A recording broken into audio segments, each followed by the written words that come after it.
Incredible India, ये slogan आपने सुना ही होगा। बहुत सी एडवर्टाइजमेंट में आपने देखा भी होगा। आपको पता भी है why India is called as incredible India? आइए देखते हैं।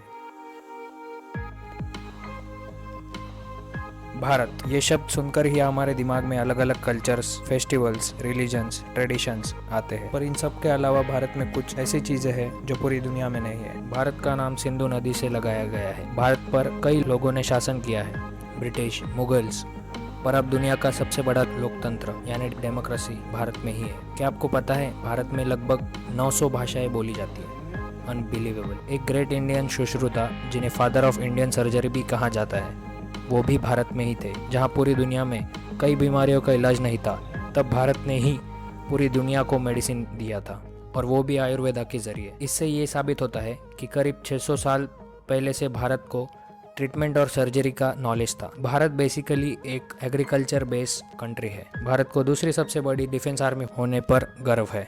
भारत में हर स्टेट का अपना अट्रैक्शन है।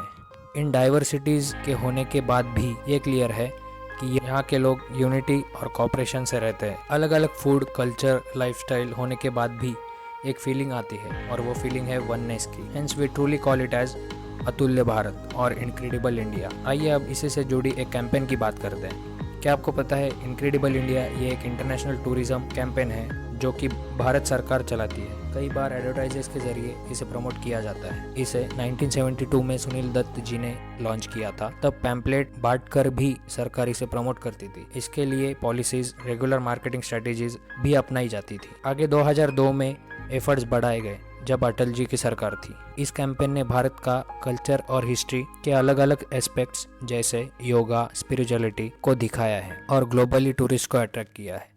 हालांकि इसमें कुछ कमियों के चलते ये इतना सक्सेसफुल नहीं हो पाया।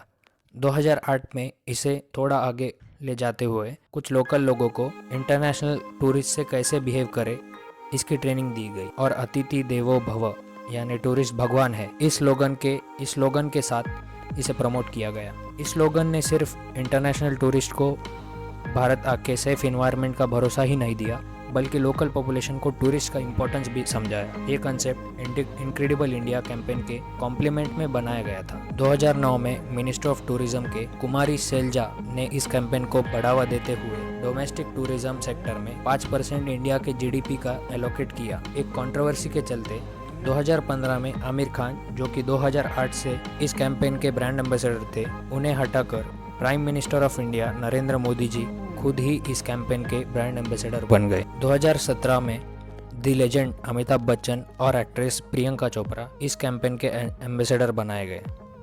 अब आपको लगेगा इतना पैसा खर्च कर टूरिज्म को प्रमोट कर हमारा क्या फ़ायदा होगा। मार्च 2006 में वीज़ा ने एयर एशिया पैसिफिक के लिए डेटा रिलीज किया था कि भारत इंटरनेशनल टूरिज्म एक्सपेंस या खर्चे के मामले में सबसे तेजी से उभरता हुआ एक देश बन गया है। आंकड़ों के अनुसार 2005 के लास्ट क्वार्टर में भारत में $370 मिलियन खर्च किए गए इन इंटरनेशनल टूरिस्ट के द्वारा, और ये नंबर बहुत बड़ा है। जितने भी पैसे खर्च किए गए वो किसी न किसी सर्विस प्रोवाइडर को ही गए हैं। इंडिया में tourist spending figures no doubt satisfy कर रहे हैं इंडियन टूरिस्ट मिनिस्ट्री को, और ये बढ़ावा दे रहा है लंबे समय से चला आ रहा इनक्रेडिबल इंडिया कैंपेन। हाल ही में निर्मला सीतारमण जी, जो कि फाइनेंस मिनिस्टर है इंडिया की, उन्होंने इस कैंपेन को बढ़ावा देने के लिए फ्री टूरिस्ट वीजा का अनाउंसमेंट किया है, और वो भी 5 लाख टूरिस्ट के लिए, और इस फैसले का हम स्वागत ही करते हैं।